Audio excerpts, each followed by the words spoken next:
ಓಂ ಶ್ರೀ ಗುರುಭ್ಯೋ ನಮಃ. ಫ್ರೆಂಡ್ಸ್, ಎಲ್ಲರಿಗೂ ನಮಸ್ಕಾರ. ಪ್ರೀತಿಯ ವೃಷಭ ರಾಶಿಯವರೇ, ನಿಮ್ಮ ಜೀವನದಲ್ಲಿ ಶುರುವಾಗ್ತಿರುವ ಮಹತ್ವದ ಒಳಗಿನ ಬದಲಾವಣೆಯ ಸಂಕೇತ. ನಿಮ್ಮ ಜೀವನ ಯಾವತ್ತೂ ಮೇಲ್ಮೈಯಲ್ಲಿ ಶಾಂತವಾಗಿ ಕಾಣಿಸಿಕೊಂಡ್ರೂ ಕೂಡ ಒಳಗೆ ನೀವು ಎಷ್ಟು ಹೋರಾಟಗಳನ್ನು ಎದುರಿಸಿದ್ದೀರಿ ಅನ್ನೋದನ್ನು ನಿಮ್ಮ ಮನಸ್ಸೇ ಚೆನ್ನಾಗಿ ಗೊತ್ತಿದೆ. ನೀವು ಹೆಚ್ಚು ಮಾತನಾಡುವವರಲ್ಲ, ಹೆಚ್ಚು ತೋರಿಸುವವರಲ್ಲ. ಆದರೆ ಒಮ್ಮೆ ನಿರ್ಧಾರ ಮಾಡಿಕೊಂಡ್ರೆ ಅದಕ್ಕೆ ಅಂಟಿಕೊಂಡೇ ಸಾಗುವ ಅಪಾರ ಸಹನೆ ಮತ್ತು ಸ್ಥೈರ್ಯ ನಿಮ್ಮ ಶಕ್ತಿ. ವೃಷಭ ರಾಶಿಯವರು ಬಹಳ ನಂಬಿಕೆಯ ವ್ಯಕ್ತಿಗಳು. ನೀವು ಯಾರನ್ನಾದರೂ ನಿಮ್ಮ ಜೀವನಕ್ಕೆ ಒಳಗೆ ಬಿಟ್ಟಿದ್ರೆ ಸಂಪೂರ್ಣವಾಗಿ ಒಪ್ಪಿಕೊಳ್ತೀರಿ. ಅವರ ದೋಷಗಳನ್ನು ಸಹಿಸಿ ಅವರಿಗಾಗಿ ನಿಮ್ಮದೇ ಆರಾಮವನ್ನು ತ್ಯಾಗ ಮಾಡುವ ಗುಣ ನಿಮಗೆ. ಆದರೆ ಅದೇ ನಂಬಿಕೆ ಕೆಲವೊಮ್ಮೆ ನಿಮಗೆ ದೊಡ್ಡ ಗಾಯವಾಗುತ್ತೆ.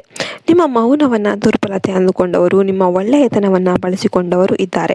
ಆ ನೋವು ನೀವು ಯಾರಿಗೂ ಹೇಳಿಲ್ಲ, ಒಳಗೆ ಮುಚ್ಚಿಕೊಂಡು ಮುಂದುವರಿತಾ ಇದ್ದೀರಿ. ಆದರೆ ದೇವರು ನಿಮ್ಮ ಪ್ರತಿ ಮೌನ ಕಣ್ಣೀರನ್ನು ಗಮನಿಸಿದ್ದಾನೆ. ವೃಷಭ ರಾಶಿಯವರ ಜೀವನದಲ್ಲಿ ಏನೂ ತಕ್ಷಣ ಆಗೋದಿಲ್ಲ, ಆದರೆ ಆಗುವುದಾದರೆ ಗಟ್ಟಿಯಾಗಿ ಶಾಶ್ವತವಾಗಿ ಆಗುತ್ತೆ. ಈಗ ಅಂಥದೇ ಒಂದು ಕಾಲ ನಿಮ್ಮ ಜೀವನಕ್ಕೆ ಹತ್ತಿರ ಬರ್ತಾ ಇದೆ. ನೀವು ಕಷ್ಟ ಕಾಲ, ಇಷ್ಟ ಕಾಲ ಎಲ್ಲವೂ ಸಹಿಸಿಕೊಂಡ ನೋವುಗಳು, ತ್ಯಾಗಗಳು, ನಿರೀಕ್ಷೆಯೊಂದಿಗೆ ಮಾಡಿದ ಶ್ರಮ, ಇವುಗಳಿಗೆ ಫಲ ಸಿಗುವ ಸಮಯ ಬಂದಿದೆ. ಮುಂಬರುವ ದಿನಗಳಲ್ಲಿ ನಿಮ್ಮ ಜೀವನದಲ್ಲಿ ಸ್ಥಿರತೆ ಅನ್ನೋದು ಹೆಚ್ಚಾಗುತ್ತೆ. ಗೊಂದಲ, ಅಶಾಂತಿ, ಅಸ್ಪಷ್ಟತೆ ನಿಧಾನವಾಗಿ ಕಡಿಮೆಯಾಗುತ್ತೆ. ಹಣಕಾಸಿನ ವಿಚಾರದಲ್ಲಿ ಇಷ್ಟ ಕಾಲ ನಿಮಗೆ ಕಾಡುತ್ತಿದ್ದ ಒತ್ತಡ ಸ್ವಲ್ಪ ಕಡಿಮೆಯಾಗುತ್ತೆ. ನೀವು ದುಡಿಯುವ ಹಣ ಕೈಯಲ್ಲಿ ನಿಲ್ಲದಿದ್ದ ಅನುಭವಗಳು ಇದ್ರೂ ಕೂಡ ಈಗ ಉಳಿಯುವ ಚಿಂತನೆ, ಭದ್ರತೆ ಕಟ್ಟಿಕೊಳ್ಳುವ ಅವಕಾಶ ಬರುತ್ತೆ.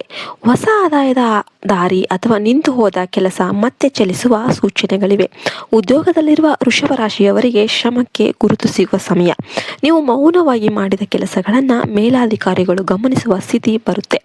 ಕೆಲವರಿಗೆ ಜವಾಬ್ದಾರಿ ಹೆಚ್ಚಳ, ಕೆಲವರಿಗೆ ಸ್ಥಾನಮಾನ ಬದಲಾವಣೆ, ಇನ್ನೂ ಕೆಲವರಿಗೆ ಹೊಸ ಅವಕಾಶಗಳು ಕಾಣಿಸುತ್ತೆ. ವ್ಯವಹಾರ ಮಾಡುವವರಿಗೆ ನಿಧಾನವಾದರೂ ನಂಬಿಗಸ್ತ ಬೆಳವಣಿಗೆ. ತ್ವರಿತ ಲಾಭಕ್ಕಿಂತ ದೀರ್ಘಕಾಲದ ಸ್ಥಿರತೆ ನಿಮಗೆ ಹೆಚ್ಚು ಅನುಕೂಲ. ಕುಟುಂಬ ಜೀವನದಲ್ಲಿ ನಿಮ್ಮ ಪಾತ್ರ ಬಹಳ ಮುಖ್ಯವಾಗುತ್ತೆ. ಇಷ್ಟು ಕಾಲ ನಿಮ್ಮ ಮಾತುಗಳಿಗೆ ಸಿಕ್ಕಿರದ ಮೌಲ್ಯ ಈಗ ಸಿಗೋದಕ್ಕೆ ಶುರುವಾಗುತ್ತೆ. ಮನೆಯೊಳಗಿನ ತಪ್ಪು ಅರ್ಥಗಳು ಕಡಿಮೆಯಾಗುತ್ತೆ. ಹಿರಿಯರ ಆಶೀರ್ವಾದ ನಿಮ್ಮ ಮೇಲೆ ಬಲವಾಗಿ ಕೆಲಸ ಮಾಡುತ್ತೆ.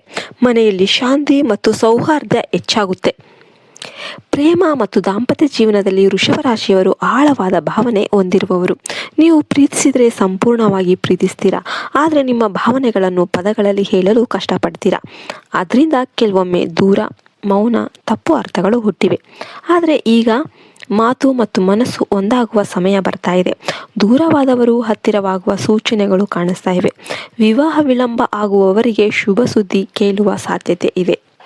ಆಧ್ಯಾತ್ಮಿಕವಾಗಿ ಶುಕ್ರವಾರ ಮಹಾಲಕ್ಷ್ಮಿಯನ್ನು ಸ್ಮರಿಸುವುದು ವೃಷಭ ರಾಶಿಯವರಿಗೆ ಅತ್ಯಂತ ಶುಭ. ಸಾಧ್ಯವಾದರೆ ಶುಕ್ರವಾರ ದಿನ ದೀಪ ಹಚ್ಚಿ ಓಂ ಶ್ರೀ ಮಹಾಲಕ್ಷ್ಮಿ ನಮಃ ಅಂತ ಮಂತ್ರ ಜಪ ಮಾಡಿ. ಬಿಳಿ, ಹಸಿರು ಮತ್ತು ಲೈಟಾದ ಒಂದು ಗುಲಾಬಿ ಬಣ್ಣಗಳು ನಿಮಗೆ ಶುಭಕರ ಆಗಿರುತ್ತೆ. ಕೊನೆಗೆ ಒಂದು ಮಾತು ಹೇಳೋದಾದರೆ, ವೃಷಭ ರಾಶಿಯವರೇ, ನಿಮ್ಮ ಬುದ್ಧಿ, ನಿಮ್ಮ ಶಕ್ತಿ, ನಿಮ್ಮ ಎಲ್ಲವೂ ಕೂಡ ಶಬ್ದದಲ್ಲಿ ಅಲ್ಲ, ಸಹನೆಯಲ್ಲಿ ಇದೆ. ನೀವು ಬಿದ್ದಿಲ್ಲ, ನಿಧಾನವಾಗಿ ಆದರೆ ದೃಢವಾಗಿ ಮುಂದೆ ಬಂದಿದ್ದೀರಿ. ಈಗ ನಿಮ್ಮ ಜೀವನದಲ್ಲಿ ಸ್ಥಿರವಾದ ಒಳ್ಳೆಯ ದಿನಗಳು ಆರಂಭ ಆಗ್ತಾ ಇವೆ. ಆತುರ ಪಡೋದಕ್ಕೆ ಹೋಗಬೇಡಿ, ಅನುಮಾನ ಬೇಡ. ನಿಮ್ಮ ಮೇಲೆ ನಿಮಗೆ ನಂಬಿಕೆ ಇರಲಿ. ದೇವರು ನಿಮ್ಮ ಪ್ರಯತ್ನವನ್ನು ಖಂಡಿತ ವ್ಯರ್ಥ ಮಾಡೋದಿಲ್ಲ. ಎಲ್ಲರೂ ಕೂಡ ಓಂ ನಮಃ ಶಿವಾಯ ಅಂತ ಕಮೆಂಟ್ ಮಾಡಿ. ಎಲ್ಲರಿಗೂ ಒಳ್ಳೆಯದಾಗಲಿ ಅಂತ ಹಾರೈಸ್ತಾ ನಾನು ಈ ವಿಡಿಯೋವನ್ನು ಮುಗಿಸ್ತಾ ಇದ್ದೇನೆ. ವಿಡಿಯೋಗೆ ಒಂದು ಲೈಕ್ ಕೊಡೋದನ್ನು ಮರಿಬೇಡಿ. ನಿಮ್ಮ ಫ್ರೆಂಡ್ಸ್ ಆ್ಯಂಡ್ ಫ್ಯಾಮಿಲಿ ಜೊತೆ ವಿಡಿಯೋ ಶೇರ್ ಮಾಡಿ. ಜೈ ಹಿಂದ್, ಜೈ ಭಾರತ್ ಮಾತೆ. ಹರಿ ಓಂ ತತ್ಸತ್. ಸರ್ವೇ ಜನೋ ಸುಖಿನೋ ಭವಂತು.